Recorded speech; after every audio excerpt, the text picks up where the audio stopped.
Akka mooltan hordoftoota keenya kun barii miidiyaan neetworkiidha kan yeroo irraa yerootti dhimma Oromoo fi Oromiyaa isinii gahuudha. Addi bilisummaa Oromoo gamtoomee ebila 15 guyyaa gootota Oromoo ilaalchisuudhaan ibsa baasee jira. Kunis akka armaan gadiitiin dhiyaata. Addi bilisummaa Oromoo gamtoomee uummata Oromoo miseensota jaarmiyaa qabsaa'ota qeerroo fi qarreen akkasumas firoottan qabsoo Oromoo hundaan baga guyyaa gootota Oromoo ebila 15 isin gahe jedhee jira. Guyyaa kana dirree falmaa amna bobbaamaa dheelee dhoysaa fi caayaa jaarmiyaa biyya alaa yookaan immoo biyya ambaa keessatti kabajataa ture. Bara darbe bakka hayya dureen adda bilisummaa Oromoo gamtoomee jaal abbaa nagahaa jaarraa fi hooggantootaa fi miseensota deeggartootaa fi uummanni Oromoo bal'inaan argamanitti godina Arsii lixaa magaalaa Shaashamannetti kabajatee turuun isaa ni yaadatama. Akkasumas kutaalee Oromiyaa bakkoota hedduutti kabajatee ture. Kan jedhu addi bilisummaa Oromoo gamtoomee har'a ammoo haala dhukkuba koronaa vaayirasii 19 uummanni walitti dhufee dhukkuba kanaan akka hin saaxilamneef namuu akka manuma ofiititti kabajatu yookaan immoo karaa miidiyaan akka kabaju dhaamsa dabarsee jira.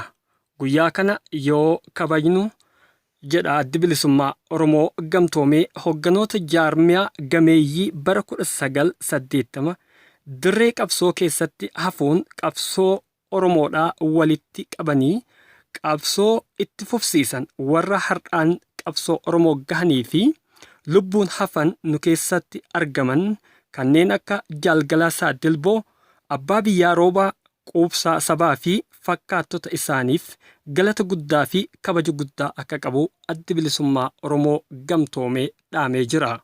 Ka'umsi isaa bara 1978 hanga dhuma bara 1979tti ABO'n mootummaa Dargiitii fi mootummaa Sumaaliyaatiin lolaa ture.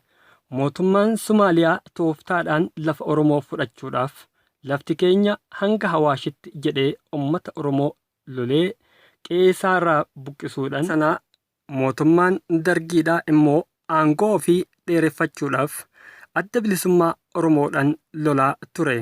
ABO'n humna kana lamaan rabbii fi uummata isaa uummata Oromoo irratti hirkachuudhaan ofirraa qolatee injifannoolee gurguddaa gonfatee jira. Erga diina qolatee walitti dhufuun bara 1980 ayyaana guddaa kabajateen guyyaan kun guyyaa injifannoo waraana bilisummaa Oromoo ta'ee gonfachuudhaan kabajame jedhameera. Kabaja ayyaana kanaa booda ABO'n waajjira banachuu akka qabu, duubbee tolfachuu akka qabu waliif galameera. ABO'n waajjira isaa Magdashotti akka banatu murtaa'e. Haala mijeessuuf hoogganoonni dhaabaa gara sana akka deeman ta'e. Murtee dhaabaa fudhachuudhaan hayya duree adda bilisummaa Oromoo kan ture Jaal Magarsaa Barii fi itti aanaa hayya duree ABO Jaal Gadaa Gammadaa dabalatee hoogganoonni yookaan immoo namoonni 10 imala eegalan. Ebila 15 bara 1980 gammoojjii Somaaliyaa bakka Shiniga jedhamutti shiftoota Somaaliyaatiin hoogganoonni ABO qabaman.